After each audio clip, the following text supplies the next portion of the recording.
Indeed, today marks a huge milestone ever since the birth of the DPC through the promulgation of the DPC Act, Chapter 24.20.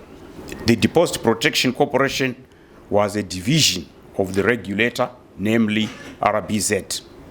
In accordance with international best practice, it was deemed necessary to create an autonomous institution for protection of depositors in the unfortunate eventuality of a bank failure. At this level, we are enjoined to ensure financial stability and build confidence in the banking system of Zimbabwe. The DPC is an integral player in the financial and social safety net of Zimbabwe. The DPC's role is strategic and it dovetails with the national aspirations as outlined in the National Development Strategy 1 and Vision 2030. Ladies and gentlemen, the mantra of leaving no one and no place prompted us to realign various pieces of legislation that previously excluded marginalized areas and persons. Deposits face a lot of challenges in the sense that they succumb to inflation or currency changes and so forth. So we needed to come up with ways of trying to hedge those deposits against those events that take place during the course of the liquidation process. And then further to that, we realized that there have been protracted legal processes. Our courts don't at times work as fast as we would like them to. So in 2019, DPC, with the assistance of the Attorney General's Office and the Ministry of Finance, came up with the principles for the DPC Act amendments, which were approved in August of 2020, and these are the principles that we've been still abiding by, and they're the ones that have informed the changes that are currently in the Act. My concern as a parliamentarian is on the depositor. Case of bank fails, one of your fundamental functions as the depositor protection is to compensate in case of insolvency. But what we have noted is, out of those 3 banks, I think there are 2 banks or so where, as we speak now, if you apply the residue, vakutosarirwa vane ma-assets ane value yakawanda kudarika ma-liabilities avo akaita kuti bank rivharwa. I want to inquire to say, what is the lag time to compensation from closure of the bank to that point that you compensate the depositor?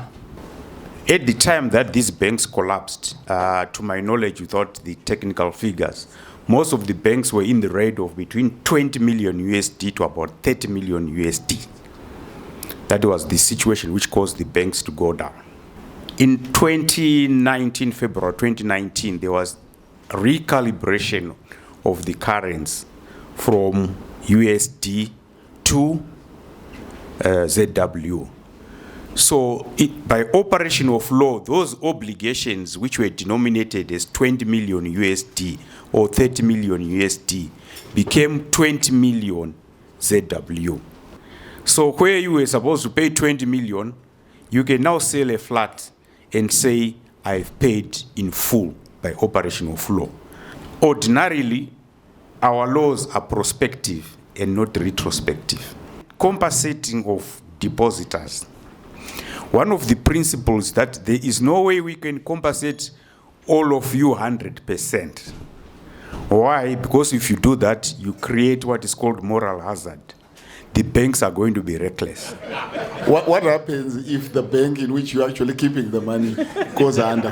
What happens to what deposit? You say you first pay other institutions like the statutory payments, ZIMRA, NASA, but I feel like if a bank failed to pay for those things, that's incompetence already.